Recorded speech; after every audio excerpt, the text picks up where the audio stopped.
Bonjour, il est 14h30, je déclare la séance du conseil communautaire ouverte. Appel nominal du conseiller communautaire. Marie Blandine, présente. Jourdan René, présent.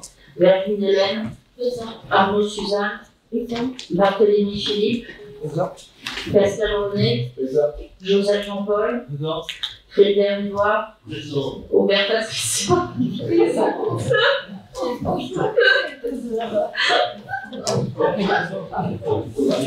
ne connais pas la voix. Esther Daniel. Canada Muriel. Granet Jean-Luc. Mazella Camille. René. Robert. Robert. C'est écrit Robert, mais c'est pas fier. Excuse-moi, mon Robert, Porcu Robert, de Verity Carole donne son pouvoir à Madame Thibault.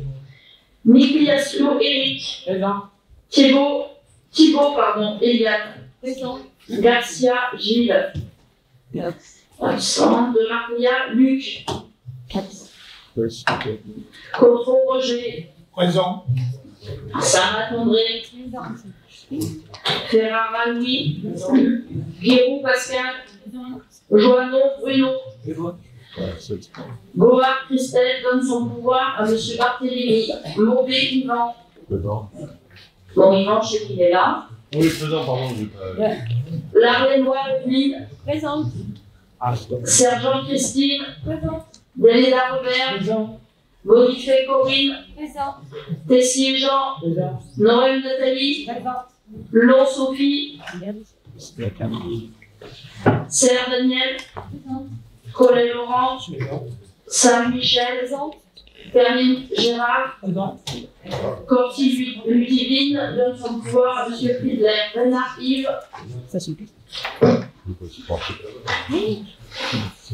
Bourron Valérie, Présente. oui, pardon, je voyais pas. Rocheteau Philippe, Guérin Émilie, Bailmar donne son pouvoir à Madame Monnier. À la lecture de l'appel, le quorum étant atteint, je déclare que nous pouvons valablement délibérer. Pour débuter, je vous propose de désigner M. Jourdan comme secrétaire de séance. Est-ce qu'il y a une objection? Pas d'objection à part celle de René? Bon, ben, vous voyez, tout ça, secrétaire de séance, non? Oui, mais Approbation du compte rendu du conseil communautaire du 7 octobre 2024. Avez-vous des observations à formuler sur ce procès verbal? Nous allons faire circuler les paragraphes pour approbation de ce procès verbal. Présentation des décisions de la présidente prise depuis le dernier conseil communautaire. Donc, je prends acte que vous avez pris connaissance avec la convocation des décisions prises depuis le dernier conseil communautaire.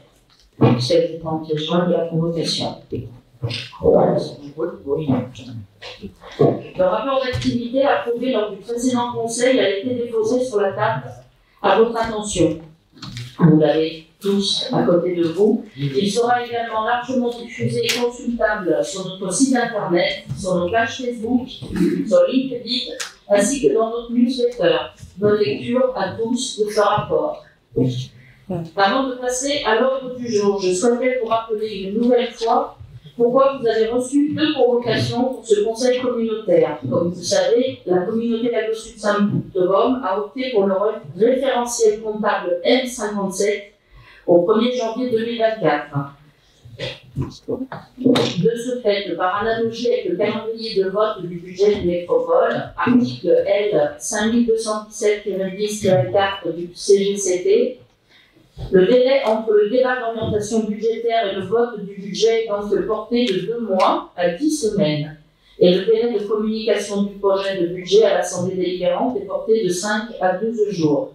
Pour les autres sujets à l'ordre du jour de cette Assemblée, le délai de convocation reste inchangé, soit 5 jours francs. C'est pour cette raison que vous avez reçu 2 convocations, l'une portant sur les éléments financiers et la seconde portant sur le reste de l'ordre du jour.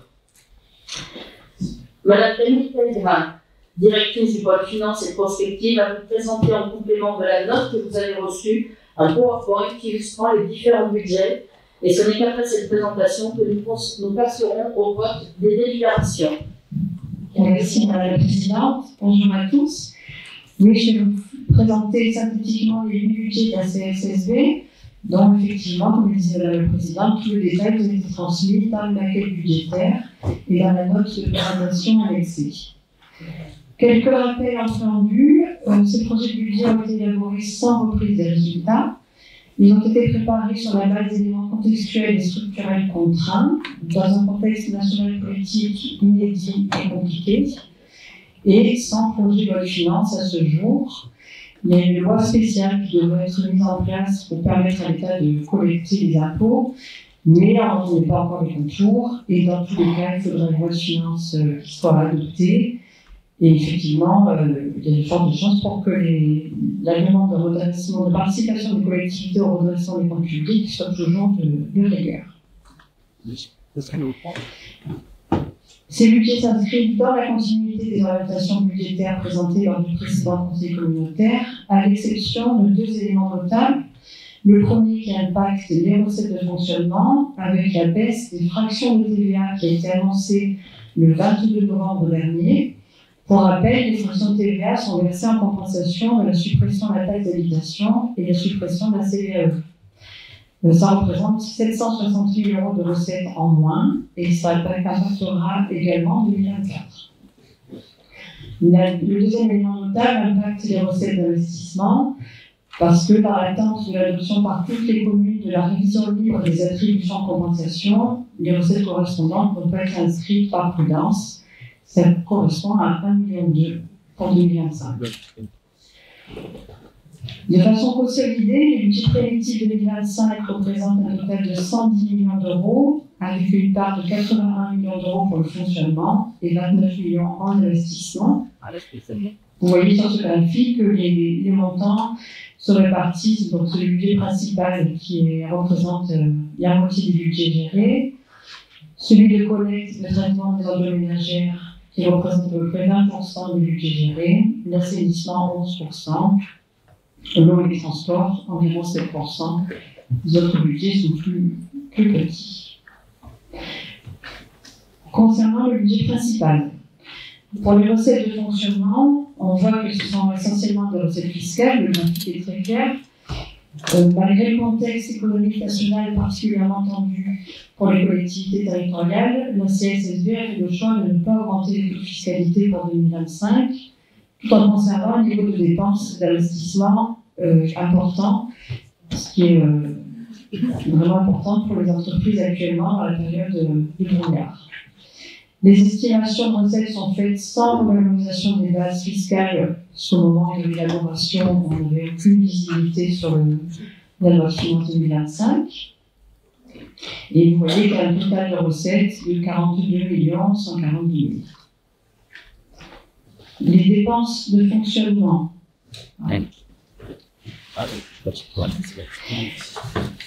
Vous voyez le premier poste, c'est celui des atténuations de charges, qui comprend les attributions de compensation, les participations au FNJR et au FPIC.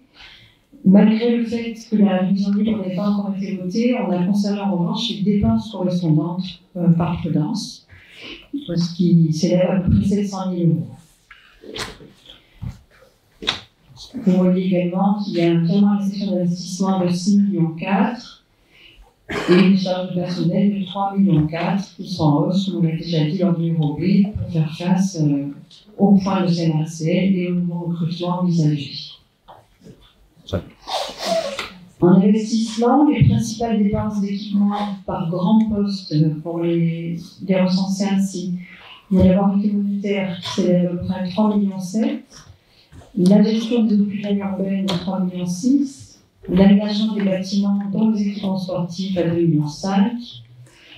Le FIDAF, qui est le plan intercommunal de débroussaillement, à 600 000 €, l'immeuble du numérique pour 200 000 € et l'acquisition de véhicules pour 100 000 €. Du coup, la section d'investissement s'équilibre ainsi. Les dépenses d'équipement globales s'élèvent à 11,5 millions. Le remboursement du capital de la dette est de 2 millions. Les recettes, elles, sont le FCTVA à hauteur de 1,1 million. Le reversement de la taxe d'aménagement estimé à peu près 400 000 euros. Le virement de la section de fonctionnement de 6,4 millions et un emprunt prévisionnel de 2,9 millions. Cet emprunt prévisionnel sera réduit le temps que possible, voire annulé lors de la reprise des résultats du compte administratif 2024. Ils sont estimés à ce jour en fonctionnement, un excédent de fonctionnement de 15 millions d'euros, un déficit d'investissement de 7,9 millions d'euros, soit un résultat libre après couverture du déficit d'environ 7 millions d'euros, qui permettrait donc d'annuler cet emprunt prévisionnel. Concernant le budget annexe de l'eau, la section de fonctionnement s'équilibre à 4 594 000. Le principal élément, c'est le changement de mode de gestion, puisque toutes les communes seront gérées en délégation de service public à compter du 1er janvier 2025, ce qui a pour effet de modifier le grand axe de ce budget. Donc les dépenses de fonctionnement de façon générale sont en baisse puisque transférées pour la plupart des délégataires. Il subsiste en dépenses personnelles notamment le remboursement au budget principal des responsables de l'eau et les cotisations salariales des agents qui seront détachés. Et les recettes, elles sont estimées en tenant compte de l'augmentation votée lors du précédent conseil communautaire.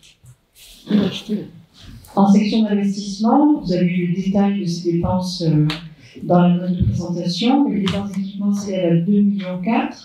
Le remboursement du capital, lui, s'élève à 1 million. Les principales recettes sont le virement de la section de fonctionnement pour 1,6 million et un emprunt prévisionnel de 200 000 euros. Là aussi, il sera réduit autant que possible, voire annulé selon les résultats de 2024, estimé à ce jour en fonctionnement à plus 276 000, en investissement de plus 348 000, donc un résultat libre de 1,3 million. Concernant le budget annexe de l'assainissement, toutes les communes sont déjà gérées en délégation de service public. Il y a de nouvelles dépenses pour des diagnostics de rejet de substances dangereuses dans l'eau à opérer et des audits de suivi des contrats de délégation. Le virement à la section d'investissement est de 2,3 millions. Il est à noter, comme pour l'eau le budget principal, que les dotations d'amortissement prévoient la fin du travail sur l'actif pour être en conformité avec la trésorerie. Les recettes, elles sont estimées à 5,4 millions. La section d'investissement s'élève à 6 789 000. Les principales dépenses d'équipement s'élèvent à 4,8 millions. Le remboursement du capital à 1,7 million. Les recettes principales sont le virement de la section de fonctionnement de 2,3 millions et un emprunt prévisionnel de 2,2 millions avec la même méthode, c'est-à-dire que selon les résultats 2024, il sera annulé voire réduit au possible. Les résultats estimés à ce jour sont un excédent de fonctionnement de 7,7 millions, un déficit d'investissement de 3,6 millions, soit un résultat libre d'environ 4 millions. Concernant le budget de collecte des déchets, la section de fonctionnement s'élève à 20 681 000 euros. Pour rappel, le produit de l'atome a été estimé sans revalorisation des bases fiscales. Le produit de la redevance spéciale, lui, il faut noter qu'il se stabilise. Il y a également de nouvelles dépenses prévues, comme la mise en place du service des biodéchets, le changement de mode de gestion de la déchetterie de Saint-Marie et l'élaboration du plan local de prévention des déchets ménagers et assimilés, qui est une obligation pour atteindre les objectifs régionaux et nationaux de réduction des déchets. La section d'investissement s'élève à 2 684 000 euros. Les principales dépenses sont à 2,4 millions. Le remboursement du capital de la dette de 200 000 euros. Les principales recettes sont le virement de la section de fonctionnement pour 600 000 euros et un emprunt prévisionnel de 1,3 million. Là encore, il sera réduit, voire annulé en fonction des résultats, estimé à ce jour à plus 6,9 millions en fonctionnement, un déficit d'investissement de 691 000 euros, soit un résultat libre de 6,3 millions. Pour le budget annexe des transports, la section de fonctionnement,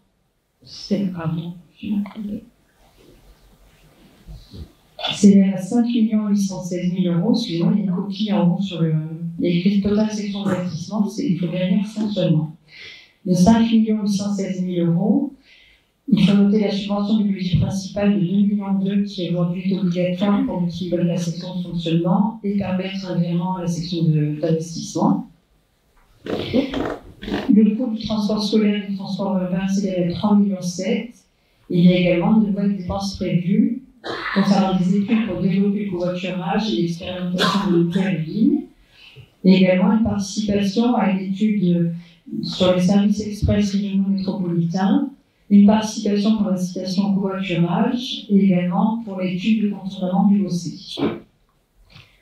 En section d'investissement, les principales dépenses d'équipement s'élèvent à 1,4 million, le remboursement du capital de la dette à 42 000 euros.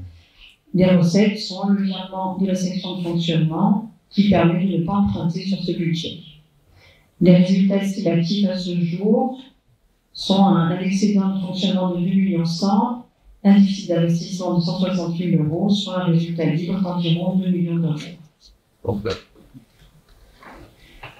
Concernant le budget annexe GEMAPI, la taxe reste inchangée, soit environ 1,6 million de produits. Je rappelle les principales dépenses de ce budget qui sont les contributions aux syndicats de la REM du Grand Valin et du bassin versant du Garot, des prestations d'entretien des cours d'eau et le remboursement du budget principal du responsable gérant le budget GEMAPI. La section d'investissement s'élève à 512 000 euros. Les dépenses d'équipement qui sont essentiellement l'étude stratégique sur la lutte contre le rebut du trait de côte qui permettra de définir les futurs investissements sur ce budget pour 360 000 euros. Le remboursement du capital de la dette qui s'élève à 132 000 euros.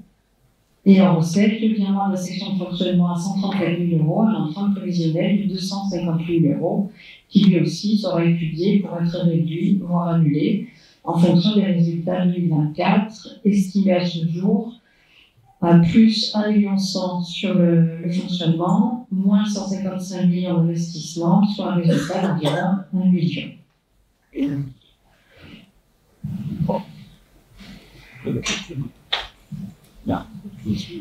Pour le budget du tourisme, sur la section de fonctionnement qui s'élève à 520 000 euros, il y a un financement à 100% par la subvention du budget principal pour 495 000 euros.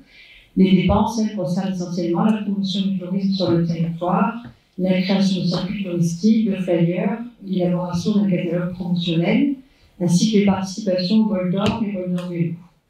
En investissement, il est prévu l'aménagement de l'office de tourisme intercommunal.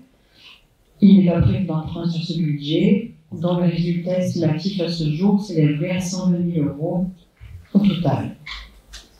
Pour le budget annexe du SPAN, pas de section d'investissement sur ce budget, je le rappelle. C'est un budget qui enregistre les recettes et dépenses relatives à la gestion de l'assainissement non collectif. Les résultats estimatifs à ce jour seraient de 70 000 euros. Les principaux ratios consolidés pour ces projets de budget sont les suivants. La capacité des endettements qui doit se situer en dessous de seuil de 12 ans pour être prudent. Vous voyez, de façon consolidée, on est à 3 années 24. Donc pas de problématique, si ce n'est le budget GEMAPI qui lui est au-dessus des 2 ans, donc c'est un budget qui va être sous surveillance. Le taux d'épargne brute, là aussi, il doit se situer lui au-dessus de 10% de manière prudentielle. Donc voilà qu'en consolidé, il est à 21,59. Pas d'inquiétude, si ce n'est là aussi le budget GEMAPI et celui des emplois ménagères qu'il faut garder sous surveillance, qui sont en dessous des 10%. Voilà, ça je vais terminer. Je vous remercie pour votre attention. Merci Camille. Y a-t-il des questions sur cette présentation?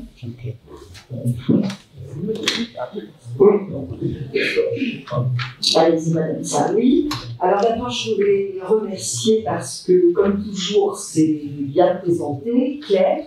Et merci surtout pour ces beaux graphiques synthétiques et qui nous permettent d'avoir une vue d'ensemble. Alors, comme j'étais déjà intervenue, excusez-moi, je suis obligée en fait de tourner un peu le dos parce que j'ai le micro qui est un peu Mal placé, voilà. Donc, lors de la présentation du ROP il y a un mois, j'étais déjà intervenue sur la nécessité, à nos yeux, de réguler le plus possible la hausse ininterrompue des charges supportées par notre communauté d'agglos. Pourquoi est-ce que c'est un problème à nos yeux? C'est un problème parce que, comme on l'a vu, en fait, la principale source de financement, c'est quand même la pression fiscale locale sur les habitants de notre communauté. Et cette fiscalité locale, elle ne peut pas augmenter de manière ininterrompue. Cette hausse inexorable, à mon sens, à un moment donné, il faut prendre des décisions en amont pour la juguler le plus possible. Alors, les budgets présentés cette année, bien sûr, ils bénéficient des hausses de taux importantes qu'il y a eu l'année dernière, et ils sont donc tout à fait sains et confortables, même avant l'intégration des résultats 2024.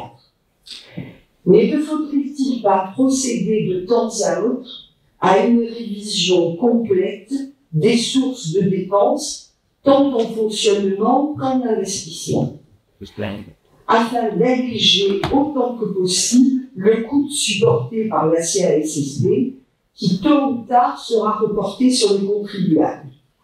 Alors, ce que nous pourrions peut-être faire, ce que nous proposons, c'est que le DPI qui est tenu à jour soit présenté de manière périodique, mais de manière globale, pour que l'on ait une vue complète sur les 3, 4, 5 ans qui viennent de l'ensemble des investissements qui seront mis à la charge de la communauté d'agglos.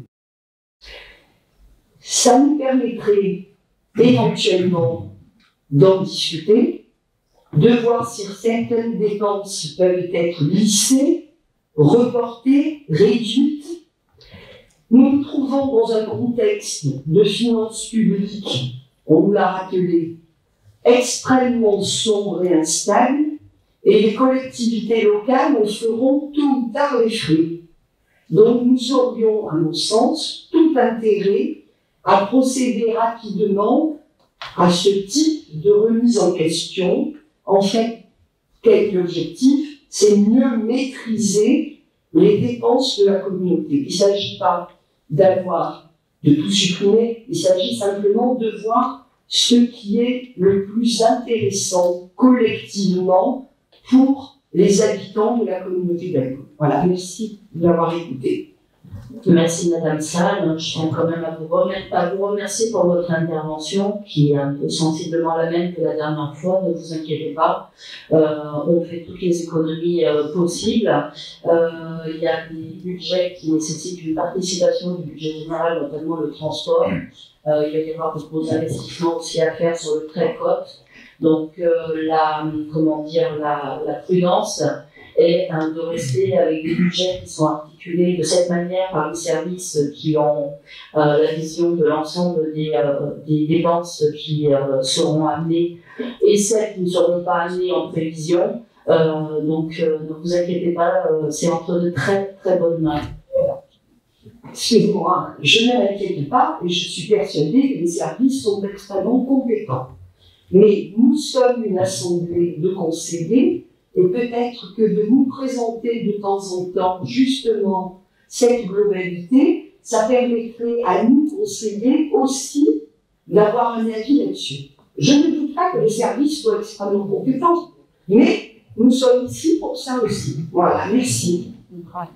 C'est la raison pour laquelle, Madame Salle, nous avons mis en place la commission finance à laquelle vous participez, ad hoc, ou à la commission ad hoc finance à laquelle vous participez, justement pour vous donner des informations plus précises sur des dossiers qui parfois sont très complexes, qui ne peuvent être expliqués en conseil communautaire, mais qui pour autant sont traités avec attention tant par les vice-présidents que les conseillers en charge des dossiers ou la commission ad hoc dans laquelle sont présentés un certain nombre de dossiers qui incombent à l'agglo. Y a-t-il des questions d'autres personnes? Non. Je vous écoute, Monsieur Cotreau. Oui, Tout d'abord, merci pour cette très claire présentation et merci aussi de voir que les bonnes directions sont prises. Simplement, il y a peut-être une impatience de la part de nos concitoyens, car plus les taxes et les impôts augmentent, plus bien sûr ils se disent pourquoi. Donc je pense que par exemple le rapport d'activité qui sort est déjà un élément qui peut les satisfaire en démontrant que la communauté n'est pas hors sol et qu'elle travaille dans le bon sens. Ceci étant, il y a tout de même des secteurs qui demandent à être beaucoup plus boostés.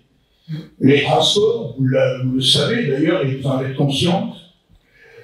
Et puis aussi, en ce qui nous concerne, bien entendu, comme ma collègue, a veillé très sérieusement sur les dépenses de la communauté et les dépenses, bien entendu, des communes. Quand on voit d'ailleurs que le département va trinquer de moins 51 millions, il est clair que tout ceci retombera sur nous.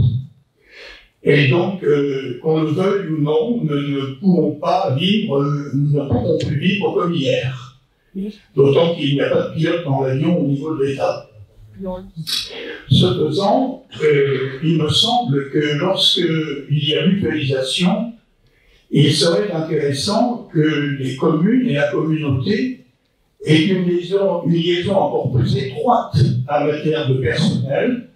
Et je pense notamment à ce qu'une grande campagne peut-être non pas d'entretien annuel dans le personnel, mais de bilan de compétences, notamment parmi les cadres territoriaux, devrait être lancée.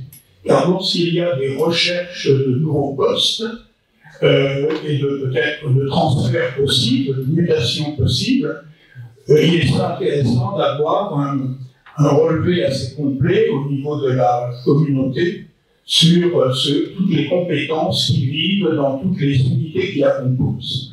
Pourquoi? Parce que très souvent, lorsqu'un salarié rentre dans une entreprise ou un territoire, une territorialité, il rentre parce qu'il cherche du travail, il est affecté plus ou moins bien, et peut-être que ses compétences dorment. Et donc, je recommanderais, si vous le permettez, de faire un peu un bilan de ce que sont l'ensemble de ces travailleurs qui sont de nature à enrichir notre fonctionnement et à éviter peut-être des dépenses. Merci M. Gautreau pour votre intervention. Je vous rassure, il n'y a aucune compétence qui dort avec l'eau, même au contraire, ils sont un peu en sur-régime. Mais ne vous inquiétez pas, les formations sont mises en place depuis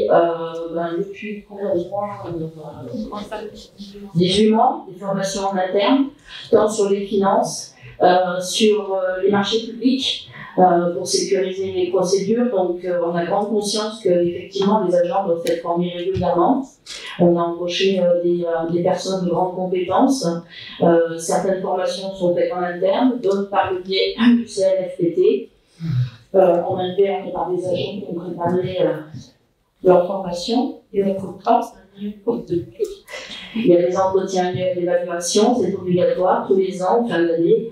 Donc c'est très structuré, très encadré. Je ne parle pas spécifiquement de la communauté d'Aglo, mais les mairies c'est pareil, c'est des choses qui s'imposent à nous et qui font partie de la vie des agents et qu'il est important de mettre en place pour leur progression professionnelle. Voilà, nous allons passer. Si ça existe, c'est parfait. Merci. Nous allons passer au vote. Alors d'abord, je vais faire vote d'autorisation de programme et de crédit de paiement pour les nouvelles opérations qui ont été mises dans les documents que vous avez reçus. Il est proposé d'ouvrir 2 nouvelles autorisations de programme sur le budget principal et 3 sur le budget annexe des transports de la CNSSB. Sur le budget principal, les 2 nouvelles autorisations concernent des travaux sur les réseaux d'eau pluviale sur les secteurs de la Gorguette à Sanary et de Pierre-Plane à Bandol. Sur le budget du transport, il y a 3 nouvelles autorisations qui concernent des travaux d'aménagement des pistes cyclables. le schéma directeur des pistes cyclables, la piste de Bandol au Bosset en passant par le plan du Castellet, et la possibilité aux collégiens d'aller en vélo du Bosset à Unos, à Sainte-Anne, pas à Unos, c'est trop loin. Les caractéristiques de ces 5 nouvelles opérations sont détaillées dans le projet de délibération qui nous a été soumis. Il est également proposé de modifier l'opération numéro 014-2024 relative aux études dans le cadre du programme d'action de prévention des inondations en tant qu'autorisation d'engagement et non d'autorisation de programme. Par ailleurs, compte tenu de l'avancement des divers chantiers de la création de nouvelles opérations, il convient de mettre à jour la programmation budgétaire pluriannuelle, comme à chaque étape budgétaire, et d'intégrer les crédits nécessaires au sein des budgets primitifs 2025 proposés à cette séance. Donc, je vous propose de voter les points 1 et 2. Oui, monsieur. Concernant les demandes d'investissement pour les pistes cyclables, on peut se féliciter de voir mise en prévision la réalisation de pistes cyclables entre les communes du Haut-Pays et les communes du littoral en particulier, mais pas que, ce qui devrait être profitable d'ailleurs aussi bien aux communes du littoral qu'aux communes du Haut-Pays. Je note qu'au total, il y a quand même 9 millions d'euros de prévisionnels d'investissement. Je suppose qu'il y a eu des études qui ont été faites pour déterminer ce niveau d'investissement. Est-ce qu'il serait possible d'avoir une idée de ces études, non pas dans le détail, mais connaître en particulier si ces pistes cyclables sont prévues en site propre ou en site partagé, propre et sur les routes existantes? Est-ce qu'il est prévu de les faire passer en particulier dans les vignobles? Enfin, un tas de questions plus précises concernant ces investissements qui sont quand même lourds, mais qui sont étalés sur 4 ans. D'autre part, je pense que pour ce type d'investissements, qui sont vraiment structurants et vraiment intercommunaux, il serait intéressant pour la communauté d'agglomération de faire une présentation à la population qui aurait 2 avantages.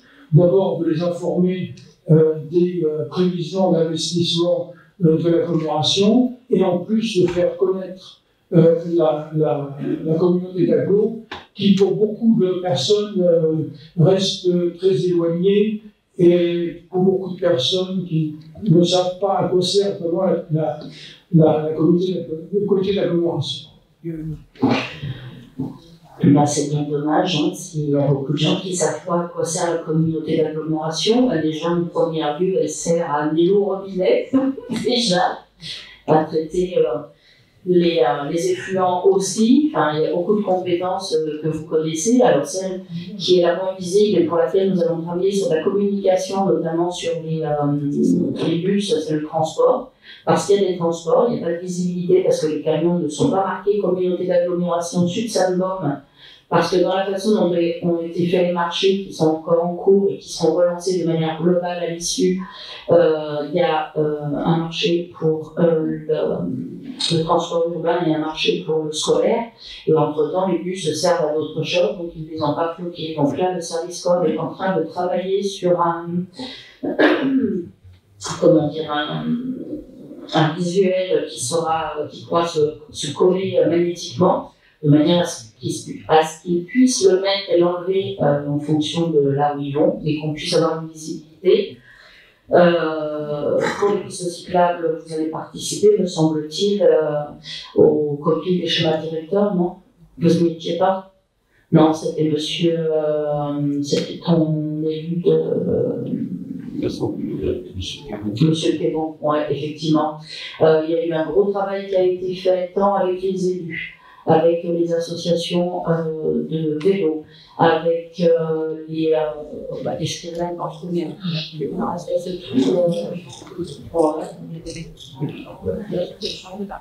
Oui, région, département, bien sûr, les agents de la région, du département, les élus pareillement de ces différentes. Il y a un schéma, il y a un schéma intercommunal qui a été donc établi, qui vient en lien avec ce que font notamment la région par rapport à la V65, qui est une piste qui est en création pour relier les communes du sud. Il y a quand même beaucoup de communication qui est faite là-dessus. Il y en aura eu pour le schéma.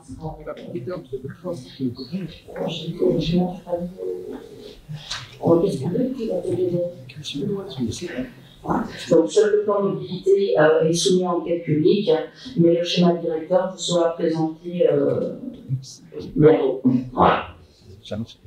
Mais il a fait l'objet d'un gros travail de concertation sur le territoire avec des élus et des agents des collectivités et des personnes qui habitent sur le territoire. D'autres questions? Non, nous allons passer au vote. Donc, je vous propose de voter donc, les autorisations de programme et crédits de paiement, les nouvelles opérations. Qui est contre? Qui s'abstient? À l'unanimité. Le vote pour la mise à jour de la programmation pluriannuelle. Qui est contre? Qui s'abstient? À l'unanimité. Point suivant, alors on va préparer une synthèse regroupée des points 5 à 12 qui vont être présentés par René Jourdan. Non,